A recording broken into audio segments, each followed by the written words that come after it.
Judges chapter 21, actually. Judges part 21. Judges chapter 16, verse 4, it says, "And it came to pass afterward that he loved a woman in the valley of Sorek, whose name was Delilah." Now we're talking about Samson. This is our lesson in Samson, and we're almost done with this character. And we've gone through and seen his life as it's unfolded. And our first passage here says, "And it came to pass." So in Samson's life, we know his ministry is 20 years long. This is probably year 19 of his ministry, maybe 19 and 6 months. So if Samson started when he's 18, 19 years old, he's in his late 30s at this point. He's spent his life as a deterrent for the Philistines. Now, we're going to see at the end of this chapter that he says that the Philistines say he killed more in death than he ever did in life. And so it wasn't that he was going around fighting all the time. He was like the Iron Age version of mad, mutually assured destruction. If you mess with the Israelites, Samson's liable to come. He was the boogeyman for 20 years. Here we are at the end of his ministry, and he's old enough to know better. It says it came to pass that he loved a woman. I want to stop here for a second and talk about what it means to love, because I think love gets a bad rap. I think it gets blamed for a lot of stuff. You know this quote, "Love, true love," by Peter Cook. I'm sure you all know that. If not, this might help. He's the guy that said, "Treasure your love." Love is important. It's a big part of life. If you don't know that one, you'll know this one. Remember, Emily Dickinson said, "The heart wants what it wants, or else it does not care." I shudder at this quote. I have heard this quote used when people cheat on their wives. And they'll say, "But the heart wants what the heart wants." No, that's not appropriate. Don't blame that on love. Don't claim that love is making you sin. That never happens. Love does not induce sin. I'll show you one that I like better. This is Roy Croft from the mid-1800s. He says, "I love you not only for what you are, but for what I am when I am with you." This is the way we view love. That love, I love that you change me. That is not the Bible's view of love. I love you not only for what you have made of yourself, but for what you are making of me. Again, this is not an appropriate explanation of love, and we use it colloquially this way, and that's fine. But when it comes to God, here's what he says love is. This is agape. He says, "Doth not behave itself unseemly, seeketh not her own, is not easily provoked, thinketh no evil." The Bible says that love doesn't seek its own benefit. In other words, it doesn't say, "I love you for what you do for me." Instead, love says, "I love you, period. End of story. I love you, and I want to pour myself out for you." Now, why can I say that? Because God is love. The defining characteristic of God, unto which all other characteristics apply, is that God is love. God, in his nature, will not induce you to sin. Now, what do I mean by that? Here is Virginia von Reininghaus. She's the wife of Hans in Italy. She was an aristocrat in the 1800s, late 1800s, early 1900s. And this man is named Conrad. He is the highest-ranking soldier of the Austro-Hungarian Empire. If you're familiar with your history, we're getting ready for the First World War right here, and this is the guy that is the linchpin in the First World War. Between 1907 and 1915, this is the period of time we're building up to the First World War, he would end up composing more than 3,000 letters to her, some more than 60 pages in length. Now, mind you, this is not his wife. This is someone else's wife. He's the wife of an aristocrat in Italy, the country they're going to go to war with or have conflict with in a little bit. So here he's written letters, sometimes 3 letters a day, some letters 60 pages in length, to this other man's wife. And this is the unstable soul that starts a war. Now, we could look at that and go, that man loved that woman. Wow, 3 letters a day, my wife would love it if I wrote one a month. But 3 love letters a day, 60 pages, man, that was a great love affair that was responsible for the death of about 20 million people. Friends, that's not love. That's lust. That is, I want that man's wife, and therefore I'm going to do what it takes, or I'm going to be distracted. I'm going to act in a way that will fulfill my desire, and that's not love. Love will never induce you to sin. It'll never induce you to murder. It'll never induce you to adultery. Galatians 5:13 says, "For brethren, ye have been called unto liberty, only use not your liberty for an occasion to the flesh, but by love serve one another." Love causes us to serve each other, not to fulfill our own lust of the flesh. Now, why am I railing on this? Because the love is the attribute of God. And when we take something that's holy and pure, and we use that to say, this thing has caused me to do that thing, we are repudiating God and his nature. I'm from Nashville. When I was a kid, listened to a lady, Amy Grant. If you know Amy Grant, she made a lot of Christian music. I enjoyed her Christian music. And she married a guy named Vince Gill. They were both married when they started an affair together, but the heart wants what the heart wants. They were playing music together and fell in love, and they got married. I stopped listening to Amy Grant music or enjoying Vince Gill love songs. I can't abide a Vince Gill love song anymore because the man used this love, the idea of love, to commit adultery with another man's wife. I can't abide that. That's not love. That's lust. It's a completely different thing. James chapter 1, verse 14 says, "But every man is tempted when he is drawn away of his own lust and enticed." You see, lust is a different animal than love because lust is an animal.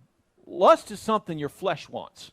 Your flesh seeks to be, to get, to have, to enjoy, to be fulfilled, to eat it, to touch it, to smell it. Those are things that I want, that I lust for. Now, lust in itself is not evil.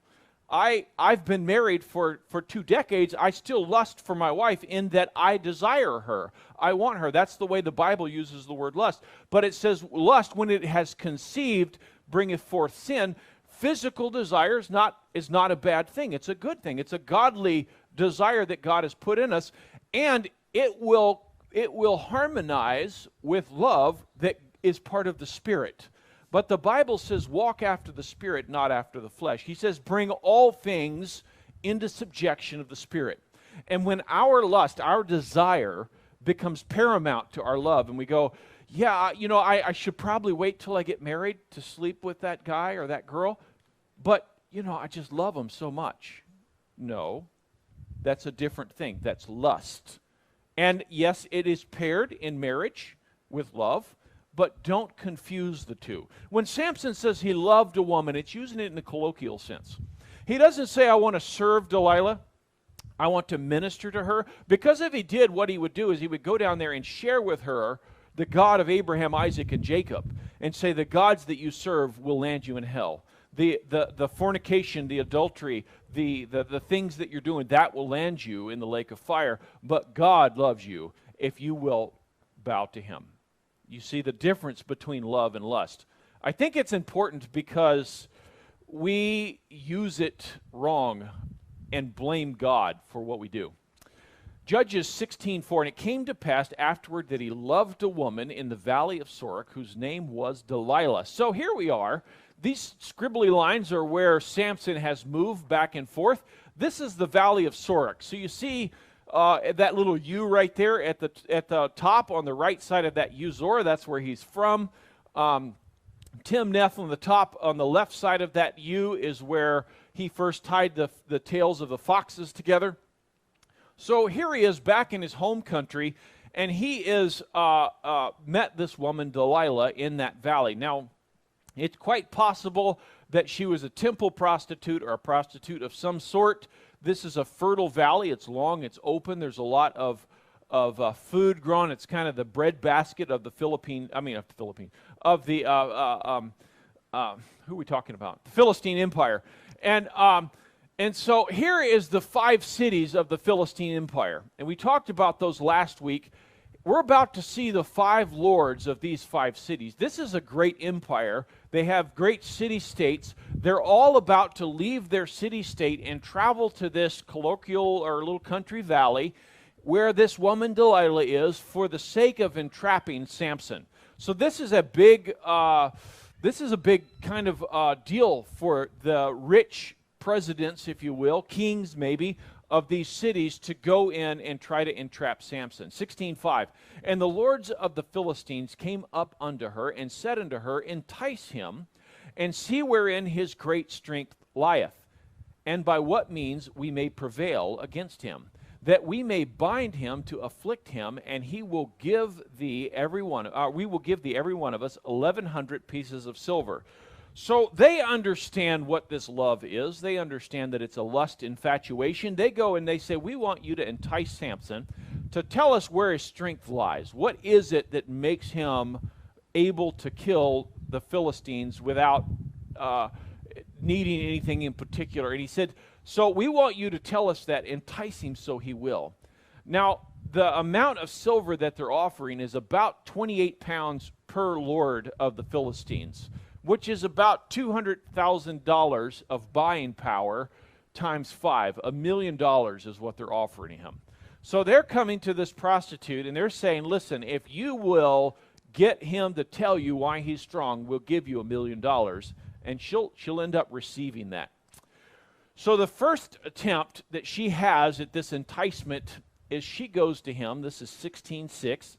And Delilah said unto Samson, tell me, I pray thee, wherein thy great strength lieth, and wherewith thou mightest be bound to afflict thee. And Samson said unto her, if they bind me with 7 green withs that were never dried, then shall I be weak and be as any other man.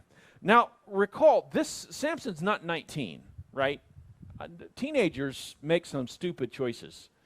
This guy's 38. You know, he's 39. This is a grown man, and he's at some prostitute's house, and she comes out and says, tell me how I can afflict you. He should know better. But this is a process of time. She's working on him and pushing him and cajoling him. And he says, if you tie me with 7 green withs. Now, this is the word withs here is like a bowstring. It's a sinew or the white part that goes on top of a meat. This is a back strap off of a deer. So between the muscle layers, you have this white sinew, and you take and peel that off back in those days and scrape the meat off of it, and then dry it, twist it, and make a bowstring out of it. Now, why is this important? Because he is a Nazirite. And he said, don't touch any dead thing. That's God's commandment to the Nazirite. That's what he's supposed to be obedient for. And he says, what you need is not something that's dried. That wasn't considered a dead thing anymore. That was considered a usable item like leather. But he says, take 7 green ones and tie it up. So this is a slimy sinew or gut that they would have made a bowstring out of that Samson is being tied with. And he's breaking his Nazirite vow. I'll show you why that's important later. 16:8. And the lords of the Philistines brought up to her 7 green withs, which had not been dried, and she bound him with them. Now, these are not viable until they're dried. You can't use sinew for a bowstring until you've dried it out. You dry it, it makes a piece that looks like clear jerky, and then you loosen that up, pull strips off of it, and then you wet the strips, weave your bowstring, and then you dry it out again, and that's something that you can use to tie for cordage. So it was a terrible thing to tie somebody with, but she thought that it would work. It says, verse 9, now there were men lying in wait, abiding in the chamber, and she said unto him, the Philistines be upon thee, Samson. And he brake the withs, as a thread of tow is broken when it touches the fire, so his strength was not known. So they said, what is it that would make you weak? And he said, tie me up with wet animal cords. So they did, and then he's laying there, and she wakes him up and says, Samson, the Philistines are here. What? and he breaks the cord, and it says the image that it gives here is if you take a bowstring and you put it on the bow and you get that thing over the fire, it snaps. It doesn't have any strength when it comes to the fire because it's dry and brittle. Its strength is in pulling it apart. And he said that it just snapped like that. There was no way it didn't hold him at all. Now, you would think he would go, okay, well, she's obviously, what she is, and so I'll find a different woman. But no. Continuing on, 16:10. And Delilah said unto Samson, Behold, thou hast mocked me, and told me lies. Now tell me, I pray thee, wherewith thou mightest be bound. And he said unto her, If they bind me fast with new ropes that were never occupied, then shall I be weak and be as any other man. So he said, listen, if you really want to tie me up, do it with new ropes, new cords that hasn't been used before. And that is what will take my strength away. So she did it. Delilah took new ropes and bound him therewith, and said unto him, The Philistines be upon you. And there were liers in wait abiding in the chamber, and he brake them from off his arms like a thread. Now when it says in the chamber, it's not in the chamber with Samson. Samson's in her room or area, and there's an inner chamber, a closet, an area that the Philistines are hiding. So when he wakes up, there's no record of him killing the Philistines because he doesn't actually know they're there. So he wakes up, breaks the rope. The Philistines stay hidden back in the chamber, and she says, You lied to me. How could you do that? So, third attempt. Samson gets the first. This is the first historical record we have of a hair weave. 16:13. And Delilah said unto Samson, Hitherto thou hast mocked me, and told me lies. Tell me wherewith thou mightest be bound. And he said unto her, If thou weavest the 7 locks of my head with the web. Now a Nazarite, one of his vows was not to touch his hair with a razor, to leave it long. But when a hair gets long, it gets, in the way. It's not easy to work with. So he had it tied up in seven knots in his hair. I don't know if they were, all down one long ponytail or if they were different knots. And they didn't have conditioner back then, so I imagine this was, stinky and gnats kind of flying around it and oily. It was not a pleasant thing to have these knots of hair behind him. But he said, if you were to tie my hair and weave it with string, this would be like you would use when you're weaving a blanket or a cloth, where you have a shuttlecock that goes back and forth and you weave something. He says, if you were to weave my hair in like that, then I would be stuck. I couldn't get out. Now, you see the progression that he's going towards the truth. The Bible says that we should beware of sin because it will induce us to disbelief. It will induce us to move further. Sin doesn't come along and say, hey, would you like to be a toothless drug addict? It comes along and says, would you like to feel good and party? Right? It doesn't come along and say, would you like to not have a house or a marriage or friends and smell funny? It doesn't. It comes along and says, have a glass of alcohol. That will make you feel good and you'll be happy and have a party. Does it come along and say, would you like to wreck your marriage and destroy your good name and destroy your life? No, it comes along and says, click this picture. You'll enjoy that. You see, sin takes you a little step at a time. It was described to me like this one time. Sin is like having a bowling ball on top of a globe. And you can roll that thing and then roll it back the other way, and it's fun. And you can roll around and play with it. And it doesn't roll off the hill. But one day you roll it a little further and roll it back to the top, roll it a little further, roll it back to the top, but you're on a globe. One of these days you roll it far enough that you lose control of it. And then it controls you and you end up tumbling down the thing. And only God can rescue you. Sin works a little bit at a time. And it deceives you until you think, this is not going to hurt. The Bible says, be not deceived, God is not mocked. Whatsoever a man soweth, that shall he also reap. Friends, the outcome of sin is a certainty. And Samson starts a little bit at a time, and a little bit at a time, and he doesn't start off with the truth. He thinks that he can get close, but the closer he gets, the more calloused he gets to giving this woman the truth, and the easier it is to fall. So he says, weave my hair with a lock. And she fastened it with the pin, and said unto him, the Philistines be upon thee, Samson. And he awaked out of his sleep, and went away with the pin of the beam, and with the web. That was the thing that you weave with, like the knitting needles, but this would be like the shuttle that you push back and forth. She had woven it, and woven his hair into the bed frame. And she said, the Philistines are here. And he stood up, and just his hair ripped all that stuff apart, pulled it out, and it was not what would make him lose his strength. And she said unto him, how canst thou say, I love thee, when thine heart is not with me? Thou hast mocked me these 3 times, and hast not told me wherein thy great strength lieth.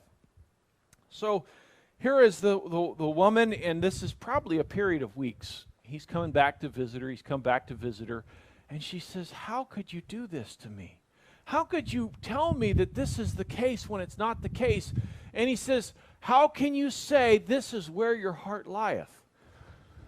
Man, that's an important truth that we need to understand. And we understand that in the flesh. We understand that with one another, that when you're lied to, that there is a disconnect between the way that you care about our friendship and the way that you say you care about our friendship. If you say one thing and do something else, I don't believe you. And she says, you're telling me that you love me, and yet you are not opening your heart to me.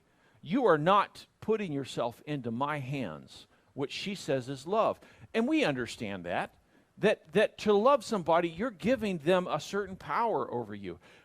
How would it be if I'm down in Kapad, I go out to eat, and the waitress there is funny, and we have rapport, and we laugh, and she comes back, and I go, you know what? This is crazy. Will you marry me?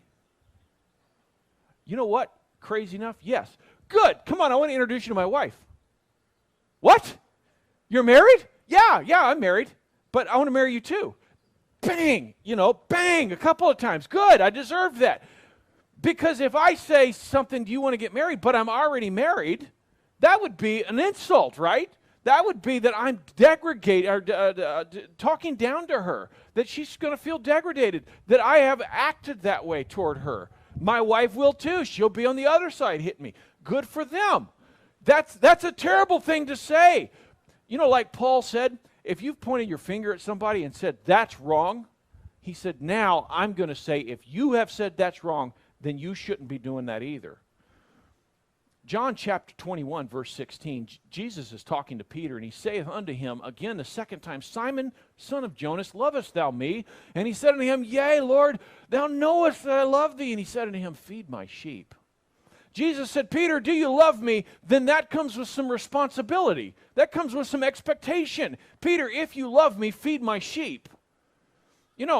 Christianity is the most inclusive faith ever. There's never been a thing like Christianity. There's never been a faith that's based completely in grace, that says, if you come to me, I will take care of it. End of story. There's no debt. There's no thing that just come to me and I'll take care of it. It is totally inclusive. There is no precondition. There's no thing you have to do or way you have to act. You come to Jesus and he will redeem you. But friends, you are coming to Jesus. Don't make a mistake here. You're not adding Jesus to your life. You're coming to Jesus and you're joining his faith. You understand the difference? Because you can come along and say, you know what? Let's say I'm in Wall Street, and my job is to fleece people. And I don't mean legally. I mean I'm going to steal from people, go to their bank accounts, steal their ones and zeros, and I'm going to get rich and they're going to get poor. But I come along, I hear the gospel, and I go, you know what? I want to add Jesus to my life. Every Sunday I'm going to go to church, I'm going to pray, and I'm going to add Jesus to my life. And you go, well, then you need to stop doing that. You need to stop robbing people every day. Well, no, that's my job. Okay, find a different job. Well, no, I can't do this is a good job. I love my job. It's hilarious. It's fun. I enjoy every minute of it. I just want to add Jesus to my life because he forgives everything, right? Yeah, he'll forgive everything you've done if you come to him. But if you're saying, Jesus, come to me, and let's go down to Wall Street and fleece a bunch of people, he says, I'm here, and if you want to come to me, come over here. Friends, let's turn that around. if you come and you say, you know what? I'm a homosexual. I love the same sex. God, I want to come and I want you to be added to my life. And you and me and my boyfriend, we're going to go to church. God says, you want to come to me? Come to me. I will forgive you. I will redeem you. I will give you power over the flesh. But I'm not coming with you. You see, you're coming with me. You understand the difference between joining Christ and Christ joining you. When you come to faith in Christ, it changes who you are. You know, if you're a Christian and you love God, God says that won't look at adultery, look at a woman in lust. That means no pornography, men. That means if you come to Christ and you're joining Him, you don't look at pornography, you throw that stuff away. That's garbage. Don't touch it. Stay away from it. Why? Because you join Jesus Christ and He says don't do it. Now, does that make you not a Christian? That's not what I'm saying. He forgives you. But if you're going to live that way, you haven't joined Jesus. If that's your lifestyle. Friends, if you live with somebody that's not your spouse today, don't do that anymore. Because if you're coming to Jesus, that's not the way we act. You know, when we try to make Christ less so that we can be more in that relationship, we rob people. We're robbing our friends and family of the right, of the freedom of Christ. We're robbing them of the knowledge that they can be free from sin. And friends, God is better than us. The way of God is better than our ways. It's full of peace and joy. Listen, the guy in Wall Street that goes, my life is good. I don't want to stop what I'm doing. I just want Jesus to join me over here in my sin. A year from now, he's going to be in prison. And then he's going to have all that comes with it. All of his nice things are gone. They're lost. And he goes, oh, God, fix this for me. Yeah, I wanted to. But there are consequences. There are consequences. You have a life of promiscuity and you get AIDS and you come to God. God says, yes, I will redeem you. And when you come to me in heaven, you will be a son or daughter of God, but you're going to die from what you've done. There's physical consequences for sin. The Bible says it like this: the wages of sin is death. Samson's sin created physical consequences for him. She said, if you love me, how could you not tell me the truth? Revelation 2:4 says, nevertheless, I have somewhat against thee, because thou hast left thy first love. Remember, therefore, from whence thou art fallen, and repent, and do the first works, or else I will come to thee quickly, and will remove thy candlestick out of his place, except thou repent. The church at Ephesus, Jesus wrote a letter to, and he said, church at Ephesus, you're doing great stuff. You're doing all the things that a church should do, except you forgot your first love. Repent and do what? Act. Do the first works. What's the first works? What he told Peter to do. Feed my sheep. He says, you go out there and you tell the people that I love them and that they'll make that I can make a difference in their life. You go do that. Repent because you're not doing it. Go do that. And he said that this judgment won't fall. The converse is, don't do that, my judgment's coming. You see, when you join Jesus, Jesus is the Lord. You called him Lord, and you follow him. Okay, 16:16. Judges 16:16. Gotta go fast. And it came to pass, when she pressed him daily with her words, and urged him, so that his soul was vexed unto death. So she continued to harass him until that he told her all his heart, and said to her, there hath not come a razor upon my head, for I have been a Nazarite unto God from my mother's womb. If I be shaven, then my strength will go from me, and I shall become weak and be like any other man. So finally he poured his heart out to Delilah, and he said, if you shave my hair, then I'll become weak like any other man. Now, I had to delete 15 slides here this morning. Samson believed that when he cut his hair, he was acting against the will of God. This is why that broke his Nazarite vow, but not the whips that were being tied on him, not the animal skin. But I don't have time to talk about it. But it was a fun rabbit trail. Poor rabbits. 16:18. And when Delilah saw that he had told her all his heart, she sent and called for the lords of the Philistines, saying, come up this once, for he hath showed me all his heart. Then the lords of the Philistines came up unto her and brought money in their hand. So she recognizes that now she's won, that Samson is broken, and that he's poured his heart out to her. And so she calls the lords, these 5 lords of the Philistines, and she says, this time we got it. This time he's told me the truth. This time he has let me know what it is that will take away his strength. So they came and they brought her $1 million, and she made him sleep upon her knee. And she called for a man, and she caused him to shave off the 7 locks of his head, and she began to afflict him, and his strength went from him. So she gets Samson to lay across her lap, and she strokes his hair, and he falls asleep there. And then she beckons the guy to come up with a razor, and he comes up and shaves Samson bald. And then she says, the Philistines are here again. She begins to afflict him, and he had no strength. And she said, the Philistines be upon thee, Samson. And he woke out of his sleep and said, I will go out as at other times before and shake myself. And he wist not that the Lord was departed from him. He thought when he woke up, boom, I'm going to go out. I'm going to just do what I've done before, break the bonds, and I'm going to take these Philistines out. He thought he had the power of God. You know, it's scary that we can act against the will of God, which he was doing. He was committing adultery, fornication, right, for a long time. But he still had strength. And he thought, God will still use me and minister through me no matter what I do or how I act. I can do this and it's okay. I'll do this again and it'll be okay again. And he thought that it would always be okay. And God is a patient, loving God that forbears sin. It says he winks at sin for a season, but there comes a time when God says enough, and you lose the blessing of God on your life. If you're a minister, if you work for God, and every saint works for God, that's the point of the church, right? That we are his children and his ambassadors here. He says that there comes a time when I say enough is enough and I'll withdraw my blessing. That's what happened to Samson. The Lord departed. Time to pay the piper. Galatians chapter 6, it says, be not deceived, God is not mocked, for whatsoever a man soweth, that shall he also reap. For he that soweth to his flesh shall of the flesh reap corruption, but he that soweth to the Spirit shall of the Spirit reap life everlasting. Over and over I see saints walking away from the faith.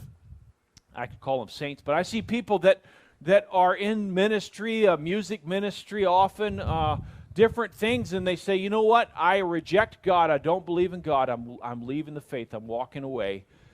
It's because of sin.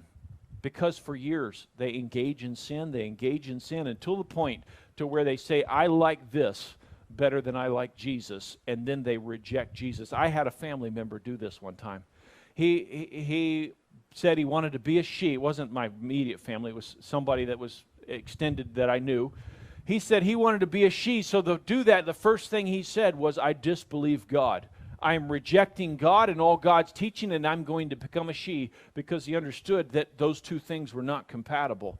And so he rejected God because of the years of sin that came before that. Proverbs chapter 5, verse 3, it says, for the lips of a strange woman drop as an honeycomb, and her mouth is smoother than oil. But the end is bitter as wormwood, sharp as a two-edged sword. When you start sin, it seems so fun and so delightful and so gentle, and what a wonderful thing, but the end of that is death. Proverbs talks about it over and over again. Proverbs 5:5, her feet go down to death, her steps take hold on hell. Lest thou shouldest ponder the path of life, her ways are movable, that thou canst not know them. Solomon said, this woman that will deceive you and drag you to hell, she doesn't come across the same way every time. She comes across this way one time, this way another time. Otherwise, you'd figure it out and stop going there. But she's going to trick you until that you embrace her way of death and you go down that path. Proverbs 9:17, stolen waters are sweet, and bread eaten in secret is pleasant, but he knoweth not that the dead are there, and that her guests are in the depths of hell. Ask the young man whose homeschooling family had a lot of kids, and he chased sin a little bit at first, a little bit more, a little bit more. The end result of that was loss of family, loss of freedom, loss of business, job, loss of everything in his life. Sin brings death and destruction, and you say, but not me. Be not deceived, God is not mocked. Judges 16:21. But the Philistines took him and put out his eyes and brought him down to Gaza and bound him with fetters of brass, and he did grind in the prison house. So Samson jumped up and thought that he could just step out and do what he had always done, but the Bible says that God had departed. So they took him and they plucked his eyes out. That's the wage of sin. The thing that had caused him the most grief, he would see a woman, want the woman, go for the woman, create problems in his life. They plucked it out. The Philistines took care of that for him. They plucked out his eyes so he could never fight with them again in case his strength came back, or so they thought. They put him at the prison house. They hooked him up to a grinding wheel. They made fun and laughed and walked by and said, he is defeated. And he was. He was defeated, but not God. 16:22. Howbeit the hair of his head began to grow again after he was shaven. Then the lords of the Philistines gathered them together for to offer a great sacrifice unto Dagon their god, and to rejoice, for they said, our God hath delivered Samson, our enemy, into our hand. Friends, when saints fall, when people fall, this is the outcome. If you carry the name of Christ, walk worthy of that name. Now, I know that none of us are worthy of that name. Endeavor, strive to walk worthy of the name that Christ has given you, the name of the Father. Because when you carry his name and you act out of accordance with that name, then you have the potential to greatly damage the body of Christ. Be careful. They said, Dagon, our God, he was a merman, if you can imagine Poseidon, maybe a merman, and he's got some wheat in one hand and a spear in the other, and here is their God. They're up there in the temple. And when the people saw him, they praised their God, for they said, our God hath delivered into our hands, which our enemy, the destroyer of our country, which slew many of us. They said, woohoo, Dagon beat Jehovah. Our God beat their God. No more of the God of Abraham, Isaac, and Jacob. Our God is better. They should never have said that. That is a terrible idea to say that. Continuing on, 16:25. And it came to pass when their hearts were merry that they said, call for Samson that he may make us sport. And they called for Samson out of the prison house, and he made them sport, and they set him between the pillars. So they are laughing and jeering and making fun of Samson, and they put him up between these pillars. I'm sure he's emaciated at this point, having worked in the prison house. He's pathetic looking, his loincloth's hanging down there, and they're laughing and saying, boy, our God sure beat your God. Verse 26, and Samson said unto the lad that held him by the hand, suffer me, that I may feel the pillars whereupon the house standeth, that I may lean upon them. Now the house was full of men and women, all the lords of the Philistines were there, and there were upon the roof about 3,000 men and women that beheld while Samson made sport. So here's Samson, and they've led him around, and everybody have been laughing at him, and there is a temple. And in those days, right, they didn't have air conditioning, and you get, I don't know, 8,000 people into a coliseum without air conditioning, it gets really hot really fast. It's a bummer. So what they do is they have a big opening in the ceiling. That's the way things were built back then, big things that a bunch of people would meet in. And they have Samson down at the bottom, and they have, I don't know how many thousands of people, maybe 10,000, 15,000 people gathered around in this great big building around Samson. And on the roof up above where the stone was, there's another 3,000 that are looking down through the opening at Samson standing down there in the temple. You got maybe Dagon on one side, and you've got Samson over here marching around. There's tables set up, there's drinking, there's fornication and orgy stuff going on, because that was their religion then. And there's their big edifice, their god Dagon. And here's Samson, and he asked the young lad that's leading him around, because he's blind, he says, son, take me over to the pillars that I can just lean on it. Well, when you're building something, you have something called a monolithic structure, meaning that it all strengthens itself. But in a structure like that, you usually have a king truss or king pin, a thing that holds everything else up. So all of the weight of it is held by that thing. Imagine a suspension bridge, right? So a suspension bridge is swinging from a cable, but it depends on that the end point where it attaches back to the bank, not to release. If you came and released one edge of a suspension bridge out of all of them, the whole bridge would collapse because it needs that tension between it. So here he is in this building, and he is underneath this thing, and he says, "Lead me to the main pillars." And Samson called on the Lord and said, "O Lord God, remember me, I pray thee, and strengthen me, I pray thee, only this once, O God, that I may be once avenged of the Philistines for my two eyes." This sums up Samson. This sums up the character that Samson is. He doesn't say, "I want to bring freedom to my people." He doesn't say, "I want to bring vindication to the name of God." They're in here saying that their God is better than you. God, don't let them do that. Use me to bring vindication. He says, "They took my eyes, and I want to kill them. Help me kill them." I mean, I can't believe he's still here. I can't believe he hasn't changed the way that he looks at God. But this is his final prayer of his heart. God, help me kill them because they took my eyeballs. And then Samson took hold of the two middle pillars upon which the house stood, and on which it was borne up, of the one with his right hand and of the other with his left. So these two great big columns, they're on a building this size, they're probably 3, 4, 6 feet across, these huge stone columns, and they would go up and support the arches that are coming across to hold the rest of the building up. He gets between these two things, one on his right hand, one on his left, and Samson said, "Let me die with the Philistines." And he bowed himself with all his might, and the house fell upon the lords and upon the people that were therein. So the dead which he slew at his death were more than they which he slew in his life. So that's why I say he hadn't been doing the military service for 20 years. It had been sporadic because we know he killed 1,000 at one time. He wiped out a whole town at the other time. And yet they say this was his biggest amount of Philistines that he killed. So if he's killing 10, 15,000 Philistines here, that's more than he fought before. So he wasn't fighting armies through his life. He was making his way, just living life as he could and enjoying it. And in the meantime, he would kill Philistines now and then.